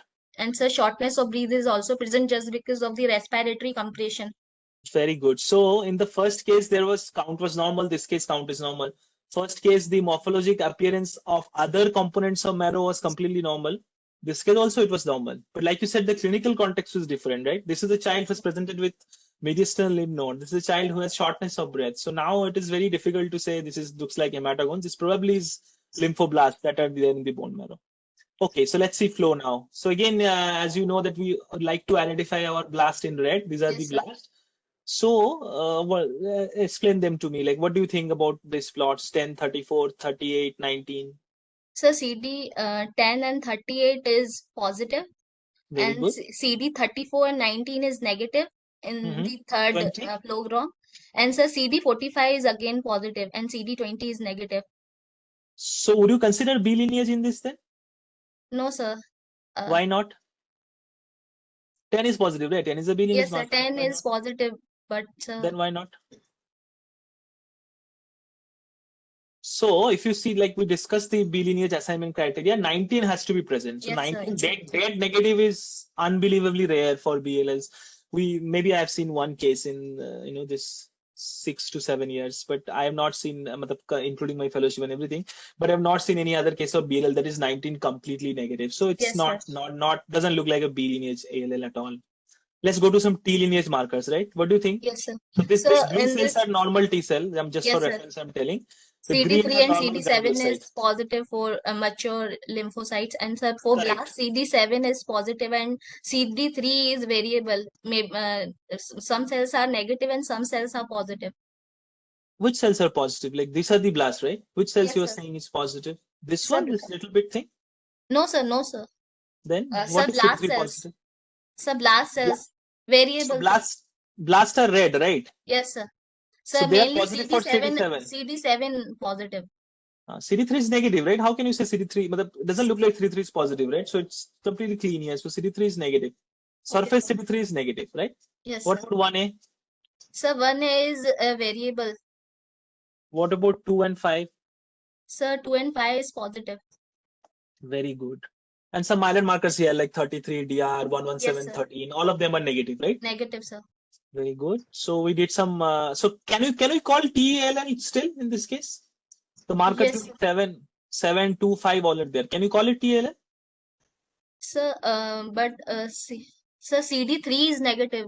So Very good. So again, the maturational knowledge again helps because yes, in sir. T linear differentiation we know that the acquisition of surface CD3 comes at a very late stage. It comes only after medullary thymocyte stage, right? So surface Yes, CD3 sir. is often negative in T blast. So what Yes, we have to look at is cytoplasmic CD3 because cytoplasmic CD3 is positive right from a very early stage. So we went on and did that, and we saw that cytoplasmic CD3 was sir. Cytoplasmic CD3 is positive, but very surface good. CD3 is negative. That is the typical situation you will see in many TLLs because they are immature cells. They do not express surface but cytoplasmic CD3. And Yes, again, sir. the B markers were negative, MPO was negative. So what is your what is your call on morphology? Sir, T lymphoblastic leukemia. Very good. So what do you think about the prognosis of these cases as compared to BLLs? Where do they Sir, poor where do you prognosis. start? Correct. So they are usually considered to be high risk ALLs, these TALLs. Yes, sir. So anything else you can do? So we can do certain things like we did fish for all these things. These were all negative. Yes, And sir. we did NGS as well. So what are the mutations that you see in this NGS? Sir, Notch1 Yogita? and Sir, Notch1 and FBXW7 mutation. Sir, Yes, Notch1 there are mutation is for couple of TLL. Notch1. Sir, There are a couple of Notch1 Notch1.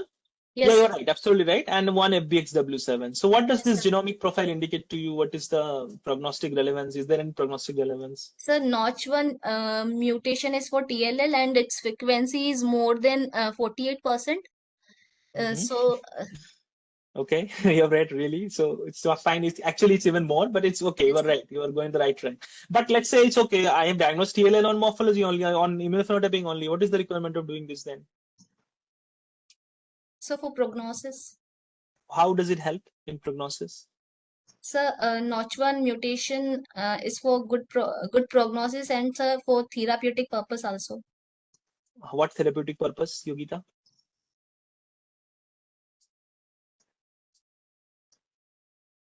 Yogita, can you hear me? Yes, sir. Yeah. So what therapeutic purpose? Like, is there a drug like bisarebial, TKI, imatinib? Can you add any drug? Like when I say this, will Dr. Gaurav Narula add any drug to this child? So not yet in clinical practice for sure. Like there might be one or two in experimental trials, but not any phase 1 trials, but not any in therapeutic practice. So therapeutic implications are not yet. But like you said, these are prognostically important.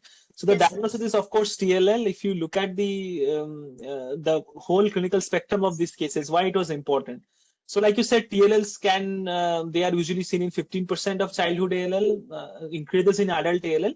But the important thing, like we saw in this case, they can often be extramedullary, right? So like this Yes, case sir. was probably originating from mediastinum or other lymph nodes. And that is the reason why there can be relative sparing of normal hematopoiesis in bone marrow. Like in this case, we saw megakaryocytes were normal, neutrophils were normal, right? That is Yes, because sir. these blasts are coming from somewhere else and they're involving the bone marrow. So that is why you can see some sparing of normal hematopoiesis in these cases. They can sometimes present with hyperleukocytosis or this mediastinal mass. So this is an emergency diagnosis. You have to give this diagnosis very rapidly so the treatment can be started as early as possible. So these are the clinical implications of this case and of this diagnosis. And like you said, this is a biologically heterogeneous neoplasm. A significant subset of them shows this notch pathway group mutations. Some other groups are like PI3K ACT and JAK-STAT pathway. So all these mutations have now been described. And like you said, that it's not as simple as just saying Notch1 mutation, but a combination of mutations. Like for example, if it is Notch1 mutated, RAS pathway or PI3K pathway wild type, then their prognosis seems to be better. Like their overall survival, or even fish survival and overall survival seems to be much better. So that way, genomics help. Now, this situations, this genomic implication of genomics in TLL is still not as much as we do in BLL, but there are enough data to suggest that they can help in prognostication. Not yet for therapeutic decision making, but for prognostication, they might help. So what are the take-home points from this case? One is that what is really important to know is Involvement. lymphoblastic process can present with predominantly extramedullary involvement, right? So in that cases, you will see almost normal hematopoiesis in bone marrow. Immunophenotyping will become essential for this diagnosis in these situations. And like I said, rapid diagnosis is critical because they are often a clinical emergency to diagnose. And, yes, and genomics may provide a rationale for risk stratification, like we discussed. So yeah, that's all for case 4, I think. Is there any question that we should take now? No question. Oh, yeah, we can go ahead. Okay. So case 5 is almost similar. So maybe I will take randomly Shivangi again. Shivangi, can you describe this case because Manjula is not here? Shivangi, you are here? Yes, sir. Yeah. So here's a case of a 6-year-old girl presented with fever and bone pain with hemoglobin 6 gram per deciliter and 2.4 and platelet 78 into 10 to the power 9 per liter. So what is the impression on the count? So the platelet counts low and even The counts are low, isn't it? So it's like a pancytopenia. What is the cellularity in low power? Shivangi, cellularity on low power, what do you think? Yes, it's not cellular. Hypercellular, right? So I think there's some problem with your connection. Shivangi, I can't hear you properly, but yes, it is hypercellular. Can you describe these cells for me? yes, so these are INC ratio cells with cytoplasm, basophilic cytoplasm. With few vacuoles in the cytoplasm as well. and other lineage cells are not well appreciated. So would you agree if The I say blast that in this case the cells have NC ratio is taken over the okay? Okay, so Shivangi, would you agree if I say that in this case the NC ratio seems to be slightly lower than what we have been seeing till now? In other cases, the NC ratio was quite high. In this case, still some cytoplasm can be appreciated.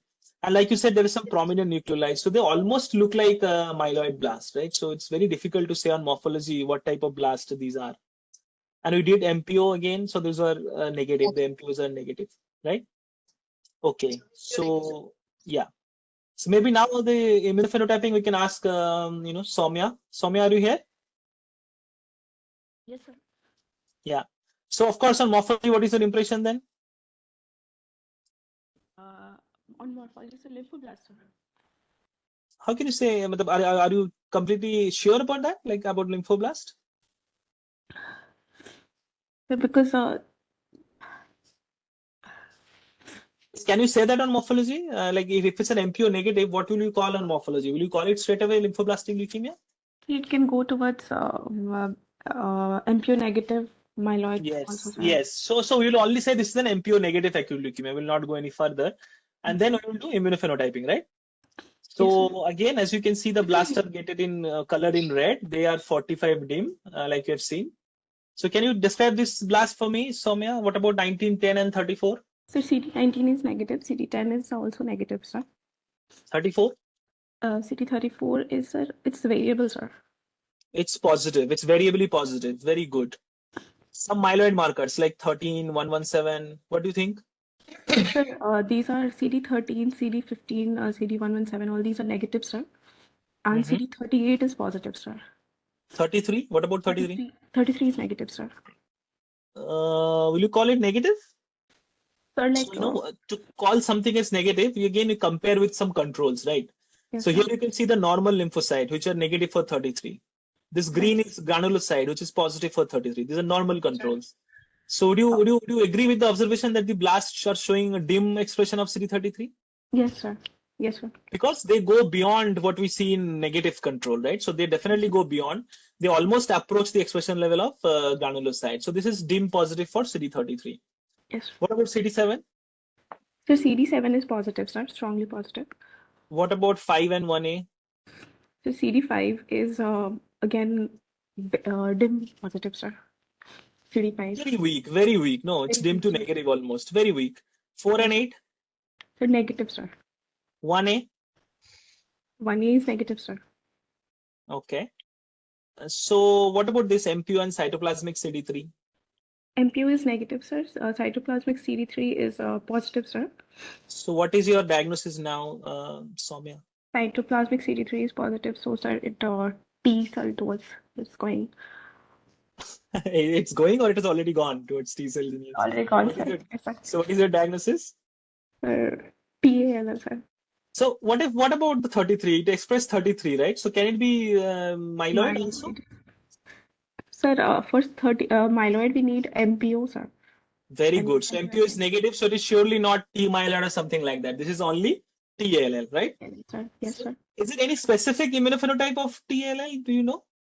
In this case, would you say anything? Like we did FISH, let's just complete that. We did FISH, which was negative. We did NGS, which showed a lot of mutations. Let's not go into details of that. There was a couple of IL7R mutation, PHF6 was there. So it's a mutationally rich neoplasm, it seems. So what is your final diagnosis? Will you just stop at TLL or will you go any further? Soumya, you're here? Yes, sir. I'm here, sir. TLL, sir. Okay, so let's just summarize the expression levels. The blast had, like you said, CD7-2, cytoplasmic CD3, no problem in assigning T lineage, surely T lineage. Yes, but they were negative for CD8, CD5, CD1A, and they expressed some myeloid or stem cell marker. Like they expressed myeloid marker in dim CD33 and stem cell marker in CD34, right? So do you know any specific subtype of TLL that has this type of immunophenotype? Anyone else want to say anything, or in the chat box also you can say? The leukemia of undifferentiated. Undifferentiated. CD3 was positive, right? So is there a problem with T lineage assignment? Early T cell precursor. Who is this? This was for Sonam. Yes, sir. Yeah, you were absolutely right. You were correct. And I can see a couple of students mentioning this in chat as well. So this is an early T cell precursor ALL.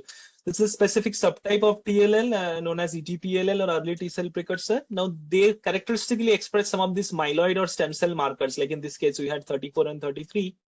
And they are negative for other some markers like CD8 and CD1A is negative. There's a definition criteria that you can go that you can read the recommendations, but this is a specific subtype of TLL. Now, what is the importance of diagnosing this TLL? This specific subtype of ETPLL. So they comprise on around 15% of childhood TLL and around 25 to 40% of adult TLL. Now, their clinical outcome is actually really interesting. So initially, the data when it came on children and adults, it seemed like ETPLL were very poor prognosis subtype of TLL. They had a poor prognosis. But now that we have long-term outcome data coming, it seems like their long-term outcome is almost comparable to other TLL patients. So they have a higher rates of MRD positivity. So the clearance is delayed, the blast clearance is delayed, but their ultimate long-term outcome might be almost same. So why this has happened? Because there has been some treatment modifications that has been done. So for example, in our center in ETPLLs, we give dexamethasone. We modify the initial therapeutic protocol and we give dexamethasone instead of prednisolone for these children. There are sometimes based on MRD treatment modifications have been done in some other centers. So all these modifications have helped in making the ETPLL almost long-term similar outcome as compared to the other non-ETP-TLL patients.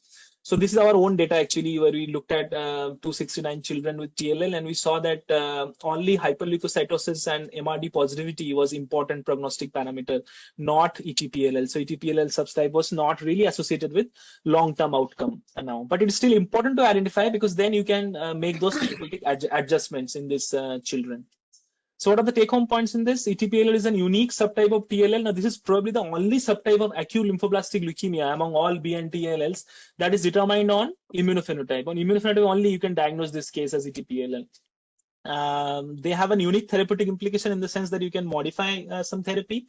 Their clinical outcome is distinct. It seems like they have a higher rates of MRD positivity and delayed clearance of blast, but their long-term outcome is comparable to non-ETP TLLs with contemporary risk stratified protocols.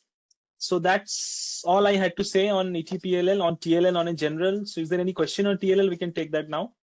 Yes, Dr. Gaurav, we have only. Yes. Can it involve lymph node, ETPALL? Yes, it can. It's been described, intuitively it seems like because it is more precursor, it probably will have more bone marrow presentation. But we have seen cases which are just like other TLLs, probably rarer than TLL to have more extramedullary involvement, but we have seen those cases. They are there in ETPLL as well. Anything else? Nothing. Thanks much. No, there's Okay. just one more question. Can ETP-TLL relapse as AML?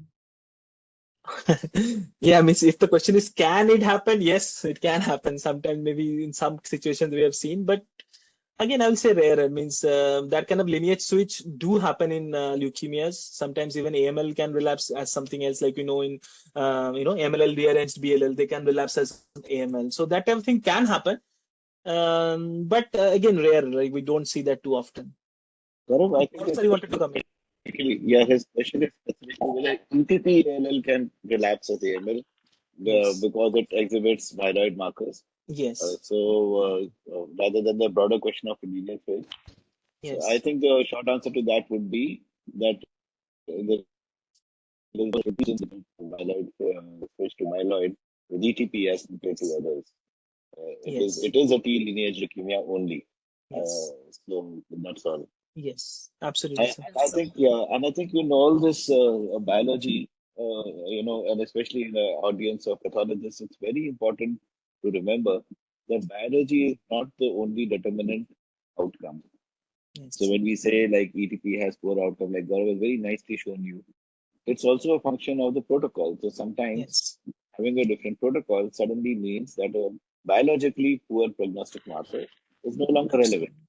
Classic case is APML, which at least in my lifetime I've seen from being the worst leukemia one could hope to have to being Yes. the best one that one could hope to have if at all somebody had to have leukemia. And that's because the treatment changed the prognosis. So biology can be neutralized by treatment, and the most important prognostic factor is actually treatment. And that is why when we Absolutely. compare prognostic markers, we have to be very sensitive about which protocol was it found to be a poor prognostic marker. Never interpret a prognostic marker as poor or good unless you also know what was the treatment protocol. pH positive is a poor prognostic marker, means the TKI it does not become a poor prognostic marker or as poor. So similarly, it goes on and on. Just to build that principle into all of you that when we talk about biology, do not forget intervention. Right, sir. Absolutely. So that's a very wise point to add, sir, I think. So I hope the audience will take a note of that, that biology is nothing without therapy. So in the context of therapeutic protocol only, we interpret what is the biologic findings. So now we have a last case. I hope I have time to finish this. So yeah, so this is a 13-year-old boy who had again some anemia and thrombocytopenia with some high count. This is the bone marrow. You can see a hypercellular marrow completely replaced by blast. This looks very lymphoblast on morphology, and the MPO was negative. So again, what is next? What is next? So we will do what we will do in this case, Yogita. Flow, Very flow good. So cytometry, yes, sir. so what do you think this case is? What type of leukemia? What type of ALL? Sir, CD45 positive, and then sir, CD10 positive, CD19 negative, sir. You think Yes, this sir. blasts are 19 negative? These are the blast, right? Yes, sir. This is 19. Yes, sir. So Sir, you think they're negative? sir, positive, sir. Yes, you're right. Yes, So sir. they are positive. Yes, sir. Negative for myeloid markers like Yes, 34, sir. 34 and 117. 117. But one myeloid marker is positive, that is CD33. CD33. And we did cytoplasmic markers. They were also positive for B lineage. And I can tell you that MPO was negative. So what will be your diagnosis then? Yes, Yogita? Sir, BALL. Yes, you are right. So this is the Yes, sir. BALL. So again, the question is, what further investigation will you do, right? So we have discussed this in detail today. Yes, So sir. we now know that at least this much we need to do for risk stratification, as we discussed. So this fusions and this ploidy status. So in this case, all of these were negative. No fusion when we tested this. No hyperdiploidy or hypodiploidy. No structural abnormality. So is there anything else that you would like to do, or is there anything else that you know of that we should do in a case of BL? This is again an open question, not only to Ogita, Sonam, Soumya, Shivangi, anyone. Or the audience also. Straight away RNA sequencing, why? But you're right, but why? Because on fish and on PCR we cannot detect what is the abnormality. So All the abnormalities, right? So you're right. So if you take, this is the standard approach to risk stratify a BLL, wants to genomically investigate a BLL, but there are some problems with this. So what about, like you said, what about rest of the abnormalities? And even if you can detect them, so the problem with the rest of the abnormalities are many of them are cryptic fusions and that can't be detected in fish. But even if you can, then how many probes are you willing to put in fish then? Because as the number of fusions increase, so that will become a function of cost effectiveness. Like how many probes will you put?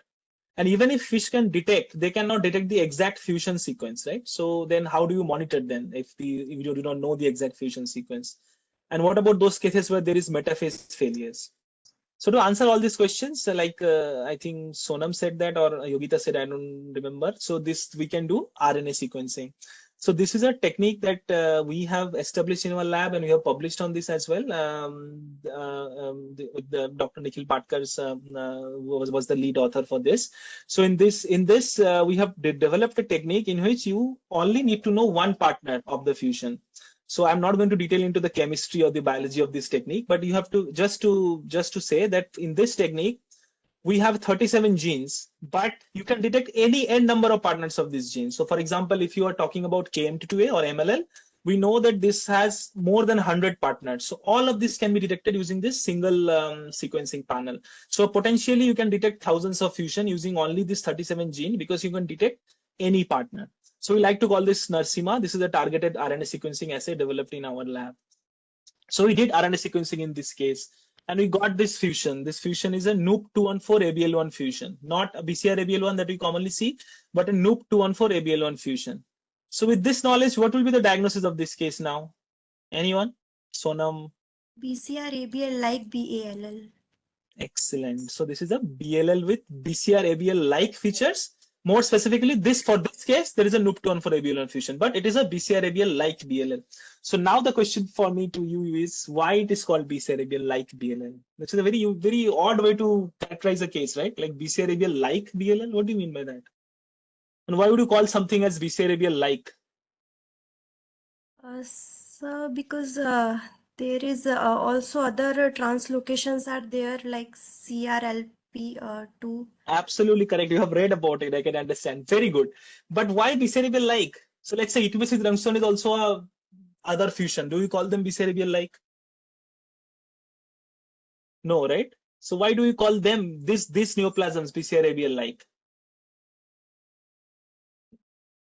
So Anyone in the audience also, please answer in the chat section, because this, I believe, is a fundamental question, and this is what we need to understand the biology now, because now we are having so many molecular techniques coming up, including DNA-seq, RNA-seq, Sir, epigenomics. these sir are CRFL2 जो है वो erythropoietin को activate करेगा and then sir JAK2 mutation की वजह से these one are the So the question is BCR-ABL1. specific. Why it is called BCR-ABL-like BLL?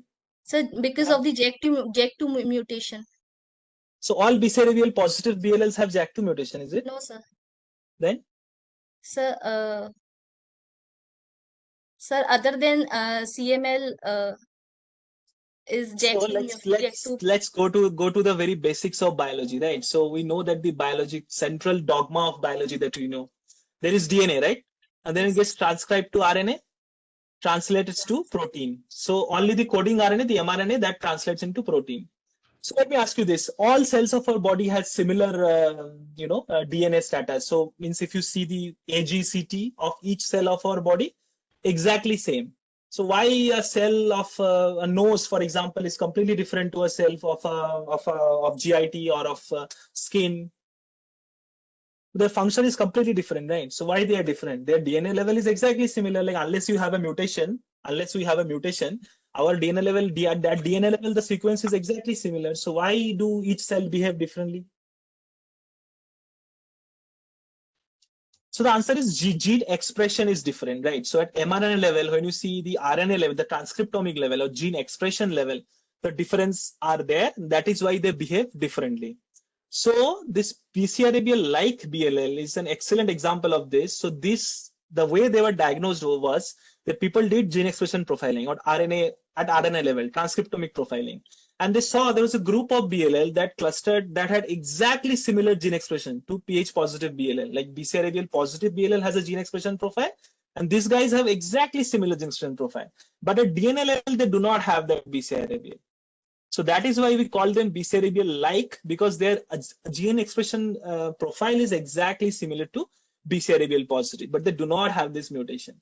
So they have something else, like our students have been telling, they might have CLF2 rearrangement, they might have other fusions that gives rise to this kind of similar gene expression profiling. So why it is important to identify that these cases, their incidence increases with age. That's one. They are associated with unfavorable clinical outcome, higher percentage of MRD positive cases, induction failures, and the diagnosis is complicated because, as I showed, you need complex techniques like RNA sequencing to detect all these fusions. Why do you need complex techniques? Because this is not really one disease, pH like BLL. This again can be divided into many ways. Like there are fusions that are like ABL signaling fusions. In our case, it was a NUP214-ABL1, remember? So that was an ABL class type of pH like BLL. There can be JAK-STAT pathway problems, like you have said, the CLF2 rearrangement or JAK2 mutation. That is a different group of pH like BLL, and there can be some others as well. So this is a very complex group of leukemia which has different types of fusions in them. Okay, this is just an incidence data. So that's okay. And this is our own data. We have now performed almost 1,000 BLLs by RNA sequencing.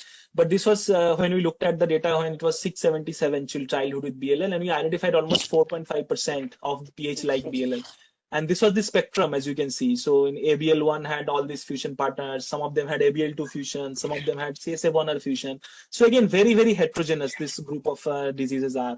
And like I told you, they're associated with a poor prognostic feature. Their event-free survival and overall survival seems to be poorer as compared to other BLLs. Okay, let's just skip this slide. This is okay. But the most important thing about them, why it is very necessary to identify them at today's date, is that they are actionable. So that when I say actionable, what I mean is these ABL class fusions, they can be treated with TKIs like dasatinib. They can be treated with TKIs, just like a BCR-ABL positive BLL can be treated with TKI. They also can be treated. And there are some suggestions that this CRF2 rearranged BLL or this JAK2 group of pH-like BLL, they can be treated with JAK2 inhibitor. Although this data is not as strong as ABL class fusion data, but still there are some suggestions that they can also be treated. So this also gives you a unique therapeutic opportunity. So for example, in this case, this is the MRD kinetics of this case, this NUP214ABL1. And for comparison, I am keeping another case of BLL, BCR-ABL like BLL, which had this BCR-JAK2 fusion.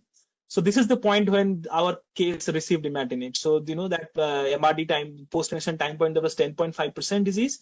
But after giving TKI, this kind of deepening response was seen in this child. So this is just one example, of course. This is an anecdotal example. But ABL class fusion TKIs can impact this group of pH-like BLLs. So that was about pH-like BLL. There are other types of BLL as well now that we know. I will just skip this slide. So this is PAX5 rearranged group of BLL, where we can see there are two subtypes again. One is this PAX5 point mutation, PATR, and other one is this PAX5 alt. So the reason why PATR again looks conceptually very interesting is that till we did sequencing, we did not know that point mutation can also detect can also drive the biology of BLL. We have been traditionally knowing that it is only fusions like BCR-ABL or TP6 junction or structural changes like hyper-hypodiploidy. But now we know that even point mutations can drive the biology of BLL, like this PAX5 PATR. So that also we now know. So now if we finally come to our plot, we said that we will come back to this plot. So these different types of BLL, as you can see here. Again, you see this pH positive BLL that are in brown, and pH-like BLL that are in pink. They are almost similar, right? So their gene expression profile is similar. That is why they are pH-like, although they do not have that pH. But now we know that there are many types of BLLs, but they can broadly be classified into 4 groups. One is that if they have a recurrent chromosomal gains and losses, like hyper-hypodiploidy, intrachromosomal amplification of 21. Or one is that if they have a fusion, such as BCR-ABL1. One is that if they are defined by a single point mutation, like PATR, we saw, PAX5 PATR. And finally, a subtype that phenocopy an established subtype. I hope that now it is clear to you what I mean by phenocopy. It means that their gene expression level is exactly similar, but they have different founding alterations. Examples are BCR-ABL like BLL, and now we are having even ETB6 Rungsone like BLL. That is why I said it's a fundamental thing to understand, because we will have more and more this kind of things coming up now, like something like, for example, now we have something called double hit like lymphoma in the space of DLBL. So the concept remains the same. Their gene expression is same, but their founding mutation is different. So why it is important to identify all these newer subtypes of BLL? Because their prognosis is different. Here you see that pH and pH-like, this was again old data. They showed poorer prognosis, and some of the newer one like DUX4, they had very good prognosis. So it means that this newer subtyping can also definitely impact prognosis, and will probably be incorporated into future therapeutic protocols as we gather more data about them. And techniques to diagnose them can be variable. Like in flow cytometry, we can detect CRLF2. So CRLF2 rearranged BLLs can be detected by flow cytometry, at least can be suspected by flow cytometry. Cytogenetics is difficult to detect all types of these newer types of BLL, but you can maybe suspect some of them. Like if there is some problem with ABL probe, you have a abnormal signaling. You will not be able to detect the exact fusion, but you can say there is some abnormal signaling with all these things. So that can be detected. But the problem is that many of these fusions are cryptic, so those will be missed, and they of course cannot detect sequence mutations. So finally, the treatment of choice seems to be targeted DNSE and targeted RNA-seq. And finally, I hope that we will reach there soon, but we'll probably reach a situation when we will be doing more broad spectrum things such as whole transcriptome or whole genome sequencing. So the final goal is to identify sequence mutations, chimeric gene fusions, chromosomal rearrangement, and copy number alterations. All this information, if you can give to the treating clinician, probably he or she will be able to make a more informed choice. So final thoughts that I want to leave you with is how, with all this sea of information, all these new molecular things coming up, how are you going to rationalize our approach of a hematopathology lab at this current time point? So what we do is, these are absolute must, clinical investigation, morphology, cytochemistry, and these basic things are absolute must, like BCR-ABL, ATP6 junction, ProID status. These are absolute must. So in flow cytometry, if we detect CRLF2 expression, then we immediately know that CRLF2 is high, and then we detect the underlying things, like for example, all this CRLF2 rearrangement or JAK2 mutation. So that can be detected by targeted RNA and DNA sequencing in combination with FISH. But what if all these are negative? So if all these are negative, you have to go ahead with targeted RNA and DNA sequencing. FISH can sometimes help to suspect, but not really detect. But then you have to do this targeted RNA and DNA sequencing. And then that will give you all these newer types of BLL, like ABL class fusion, which can be targeted with TKI, the JAK2 class fusions of PH like BLL that can probably be targeted with JAK2 inhibitor, although like I told you, the data in this field is not that good, not that mature. And the other subtypes like PAX5 rearranged and all these newer subtypes of BLL. So this is probably a good contemporary approach to detect all types of BLLs and especially those that have clinical implications. So I leave you with this. This I really wanted to say because this is today's workshop only. I talked about B cell maturation, right? So how are the B cell mature? So this is a maturation that has been seen in our lab. All the people that have been in our lab as fellows or consultants, they are sequenced according to maturation. So it starts with Dr. Gujral, and then we go ahead and this is our whole team. Many of people are missing, but that's how the maturation is happening in our lab. So that's what I will leave you, and I will take questions. And Dr. Gordon, please, sir, if you want to add something. No, I think you have everything very nicely and very, very comprehensively. In fact, I enjoyed it, and I have also learned a few new things today that I did not know previously. So, if there are any questions from others, we can take them. Thank you so much, sir. Yes, the sharing, I think. Yeah, we have a few questions. There was one question regarding expression of CD123 in one of the cases of BLL that we saw. So what is the implication and what does it mean? So I think it's an aberrant marker, so it helps in differentiating B blast from hematogons because hematogons do not express CD123. I'm not aware whether it's prognostically important. I don't think so. Like it has any prognostic significance, but it is just an aberrant marker which helps in differentiating abnormal B blast from hematogons. Right.